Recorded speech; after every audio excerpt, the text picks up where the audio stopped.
Welcome to F007 Channel. Dukung terus F007 Channel dengan like, share, comment, and subscribe. Melanjutkan cerita berikutnya dari Battle Through the Heavens.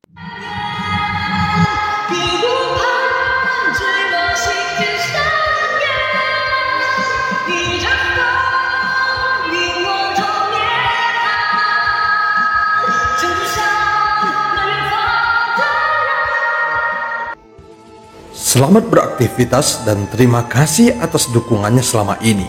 Semoga semua sobat F007 selalu diberikan kesehatan dan rezeki yang berlimpah. Amin ya robbal alamin. Pada part sebelumnya, kelompok Jonggu Dausi akhirnya berhasil membalikkan keadaan dan membuat kelompok Suhuan terpojok. Setelah melihat situasi yang ada, Sudeng Dausi dan Chi Dausi memerintahkan sosok langkah ke-6 untuk menyerang Jonggu Dausi. Melihat hal itu, Jin Dongming juga tidak tinggal diam dan bermaksud melindunginya, namun dia disergap oleh kelompok budak dewa lainnya. Pada saat ini wajah Suhuan juga terlihat sangat murung. Bagaimanapun, sosok langkah ke-6 ini adalah budak dewanya sendiri. Namun mereka bertiga selalu memerintahkannya secara bersama-sama. Sehingga langkah ke-6 ini juga bergantung pada Sudeng Dausi dan Chi Dausi. Setelah energi pedang menyebar sejauh ribuan kaki, tiba-tiba energi pedang yang sangat kuat itu berubah menjadi bayangan pedang yang tak terhitung jumlahnya dan langsung menyapu ke arah Jonggu Dausi dengan ganas. Namun tepat ketika bayangan pedang yang tak terhitung jumlahnya semakin dekat dengan Jonggu Dausi, tiba-tiba beberapa bayangan besar mengembun di udara. Kemudian bayangan itu berangsur-angsur memadat. Baru pada saat itulah dapat terlihat dengan jelas bahwa itu adalah bayangan kaki yang sangat besar. Bahkan setelah masing-masing bayangan kaki tersebut menjadi lebih nyata, tiba-tiba bayangan kaki ini muncul di atas Jonggu Dausi dan langsung memblokir semua serangan energi pedang yang sangat menakutkan itu. Segera dua kekuatan yang sangat kuat saling bertabrakan dan energi kekerasan meledak dengan ganas. Di bawah keterampilan bertarung 7 langkah dewa pembunuh milik Xiaoyan, energi pedang itu runtuh satu demi satu hingga akhirnya menghilang. Tepat ketika Sudeng Dausi dan Chi Dausi melihat ke dalam pertempuran, tiba-tiba sebuah angin dingin bertiup di belakang mereka. Meskipun keduanya bisa menyadarinya sekarang, tetapi semuanya sudah terlambat.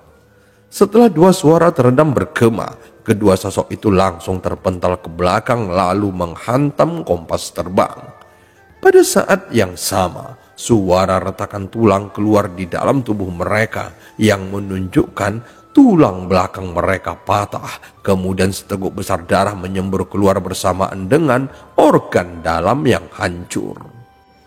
Meskipun tinju yang menghantam mereka tidak berakibat fatal dan membunuh mereka, tetapi kedua sosok tersebut mengalami cedera yang cukup serius dan membuat semua bawahan mereka langsung melihat ke arah keduanya.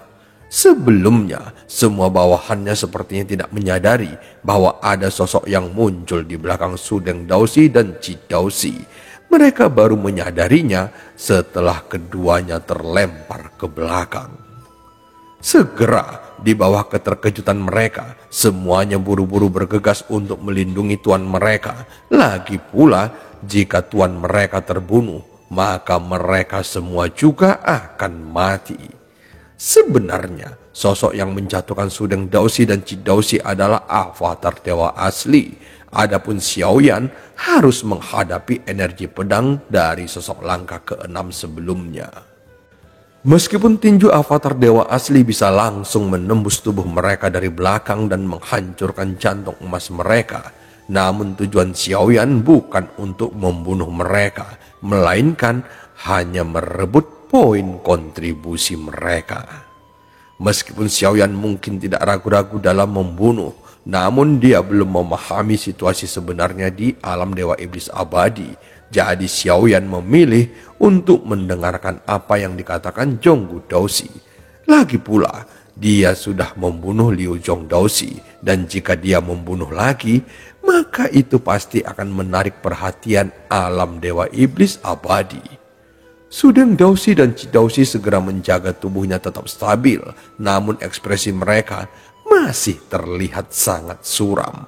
Untungnya dengan kekuatan abadi, tubuh mereka dengan cepat dapat dipulihkan sehingga mereka tidak kesulitan untuk berdiri. Setelah Xiaoyan menggunakan 7 langkah dewa pembunuh untuk memblokir serangan energi pedang sosok langkah ke-6, pupil sosok langkah ke-6 tersebut tiba-tiba menyusut. Bahkan ada ekspresi tidak percaya yang terpancar dari wajahnya, seolah-olah ada rasa keengganan di dalamnya. Bagaimanapun, dia dapat melihat dengan jelas bahwa aura yang dipancarkan Xiaoyan hanyalah langkah ke-5 keabadian kaisar. Namun ternyata Xiaoyan jauh lebih kuat darinya, sehingga dia merasa sedikit malu. Tepat ketika Xiaoyan berencana untuk mengambil tindakan lagi, tiba-tiba terdengar teriakan yang datang dari kejauhan, dan suara itu berasal dari Su Huan.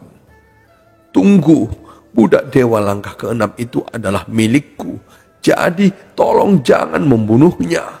Su Huan berteriak dengan keras. Tepat ketika sosok langkah ke-6 mendengar omelan Su Huan, sosok langkah ke-6 hanya menatap Xiaoyan dengan dingin. Awalnya alasan mengapa Su Huan tidak menghentikan sosok langkah ke-6 mengambil tindakan sebelumnya adalah karena dia ingin mengikuti arus dan ingin melihat apakah budak dewa yang berada di langkah ke-6 benar-benar dapat membunuh Zhonggu Daoxi dengan cepat. Namun setelah melihat Sudeng Daoxi dan Cidauxi terluka parah, Su Huan akhirnya mengerti bahwa budak dewa di bawah Zhonggu Daoxi ini memang sangat kuat. "Zhonggu Daoxi, seperti yang kamu inginkan, semua hasil tangkapan kami adalah milikmu. Jadi bisakah kamu melepaskan kami sekarang?"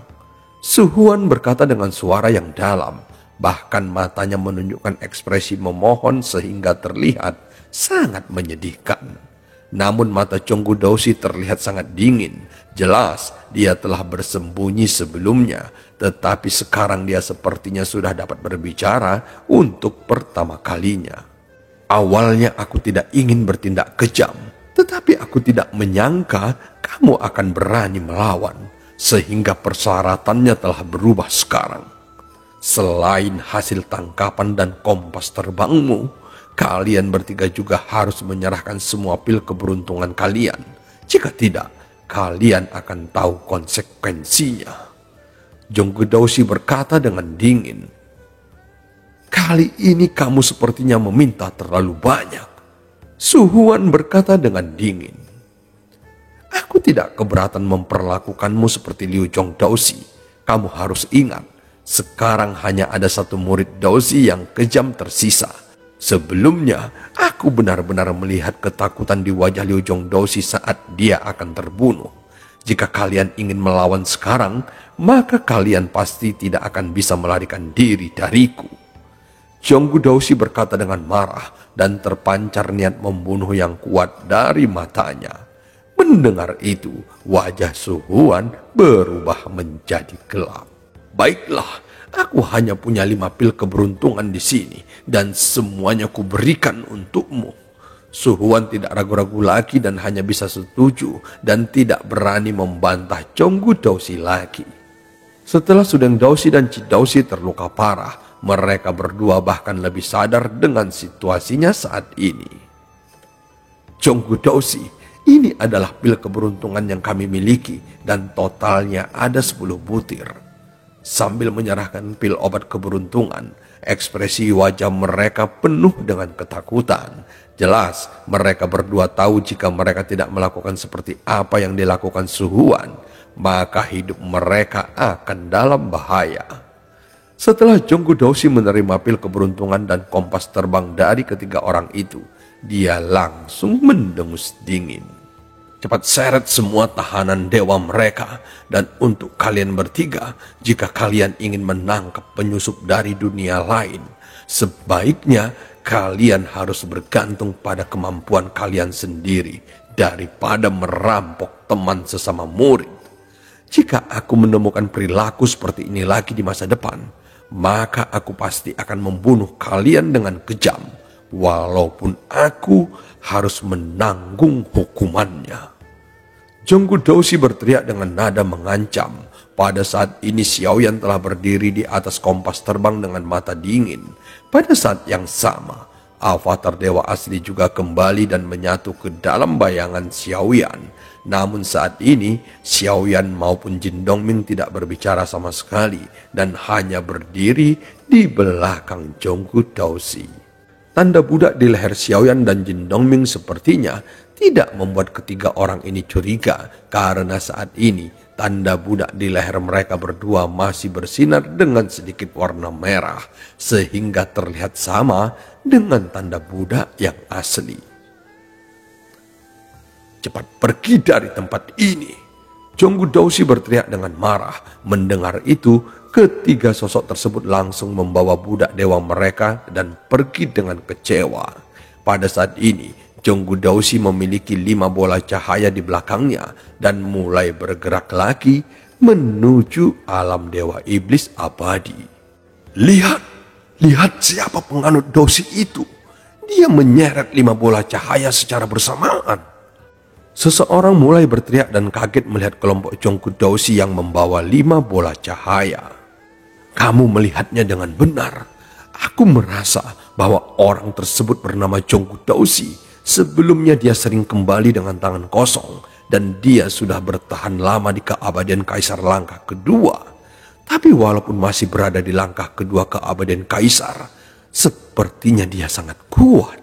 Dan jika kamu perhatikan lebih dekat, sebenarnya ada 1000 orang di salah satu bola cahaya miliknya." Salah satu orang di kerumunan juga menjelaskan penilaiannya. Sebelum mereka benar-benar memasuki alam dewa iblis abadi, ada banyak pasang mata yang tak terhitung jumlahnya melihat ke arah kelompok Jonggu Dousi. Tentu saja, 5 bola cahaya yang dibawa kelompok Jonggu Dousi terlalu mempesona, dan secara umum, biasanya para murid dewa iblis abadi ini hanya menangkap beberapa ratus orang dalam bola cahaya. Kebanyakan dari penyusup yang tertangkap juga biasanya tidak terlalu kuat, dan hanya dengan keberuntungan mereka dapat memiliki kesempatan untuk menangkap keabadian Kaisar. Sebenarnya Jonggu Dousi tidak menyangka bahwa dengan menggunakan berita tentang warisan leluhur Han Kuan, dia dapat menjebak sekitar 1000 orang kuat sekaligus, walaupun hasilnya sangat memuaskan. Namun dia merasa ini hanyalah keberuntungannya saja. Meski kebanyakan dari mereka hanyalah dewa petarung, namun di antara sosok yang ditangkap ini, ada 2 sosok yang berada di keabadian Kaisar langkah ke-9. Tentu saja itu dapat ditukar dengan banyak poin kontribusi. Pada saat berikutnya, Jonggu Dousi dan yang lainnya terus bergerak diikuti oleh serangkaian tatapan yang tidak ramah. Melihat itu, Xiaoyan dan Jin Dongming tidak bereaksi apapun. Bagaimanapun saat ini, mereka harus memainkan peran sebagai budak dewa milik Jonggu Dousi. Pada saat ini Xiaoyan dan yang lainnya segera memasuki alam dewa iblis abadi. Terlihat ada tampilan seperti mata berwarna ungu merah, seolah-olah itu adalah hukum misterius di kehampaan.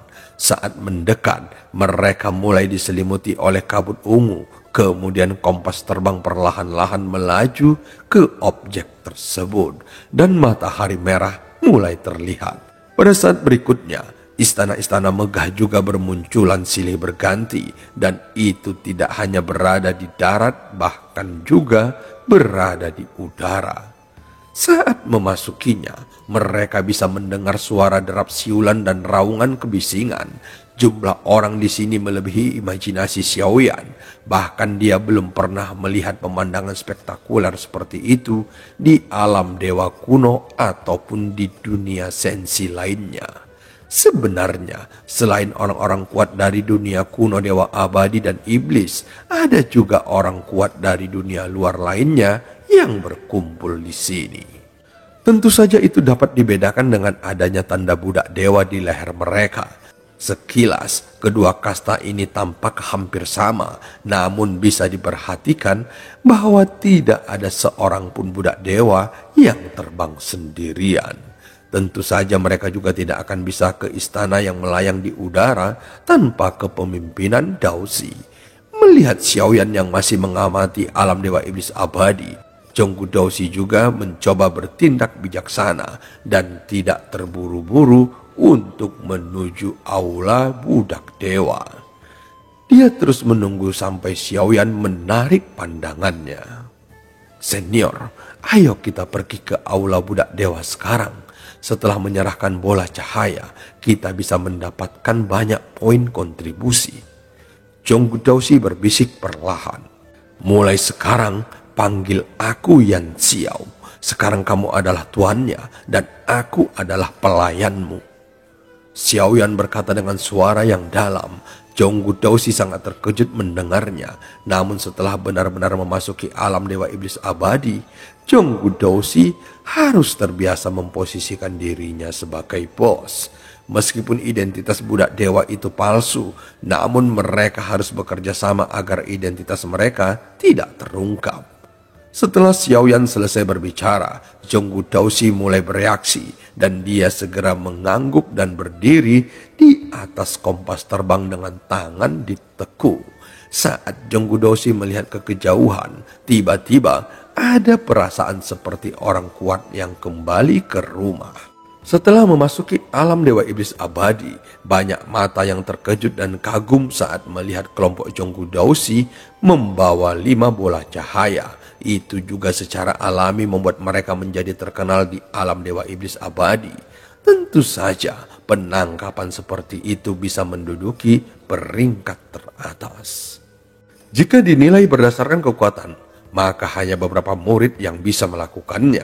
Adapun murid seperti Zhonggu Dausi yang merupakan murid terlemah di antara murid-murid dewa iblis abadi lainnya, tidak mungkin dia dapat melakukannya. Sehingga banyak orang yang tidak percaya dengan apa yang mereka lihat saat ini.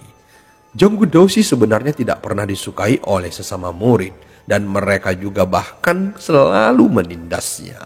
Meskipun Zhonggu Dausi tahu bahwa semua ini salah karena diperoleh dengan cara merampas, namun saat ini dia sangat menikmati perasaan tersebut.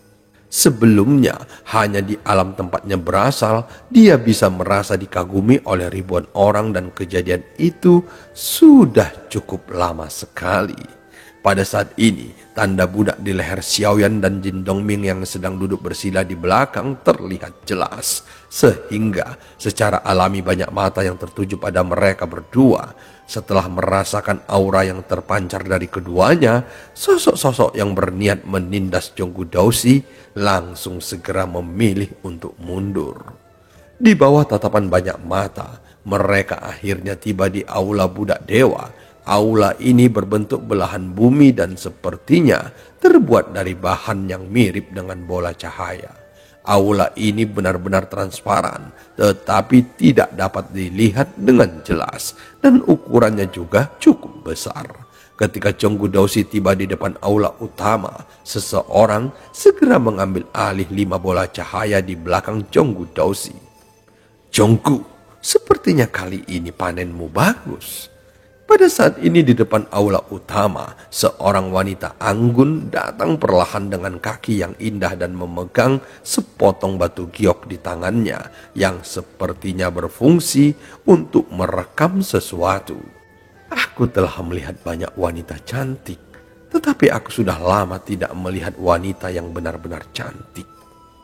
Zhonggu Dausi tersenyum lembut dan berkata perlahan. Dia benar-benar mengatakan beberapa kata sanjungan kepada seorang wanita yang bernama Yuyu ini. Mendengar kata-kata itu, Yuyu hanya sedikit mengerutkan bibirnya dan wajahnya tidak menunjukkan ekspresi apapun. Melihat itu, Zhonggu Dausi hanya diam dan menundukkan kepalanya. Bagaimanapun juga, kekuatan Zhonggu Dausi masih terlalu lemah. Xiaoyan yang berada di sampingnya terus mengamati adegan itu, dan secara alami dia mengetahui hati Zhonggu Dausi dipenuhi kesedihan. Dengan ranahnya yang masih berada di langkah kedua keabadian kaisar, dia menjadi sangat tidak populer di sini. Namun tidak peduli seberapa lemahnya Chong Gu Dausi, dia tetaplah keabadian kaisar. Jika Xiaoyan tidak salah menilai, sebenarnya alam Dewa Iblis Abadi ini telah mengumpulkan semua orang kuat yang ada di dunia kuno Dewa Abadi dan Iblis di sini. Dan jika semua orang kuat ini dibandingkan dengan langkah kedua keabadian kaisar, maka itu memang bisa dianggap masih lemah. Xiaoyan juga memahami bahwa hanya setelah benar-benar mencapai langkah kelima keabadian kaisar, barulah dia dapat memasuki peringkat abadi.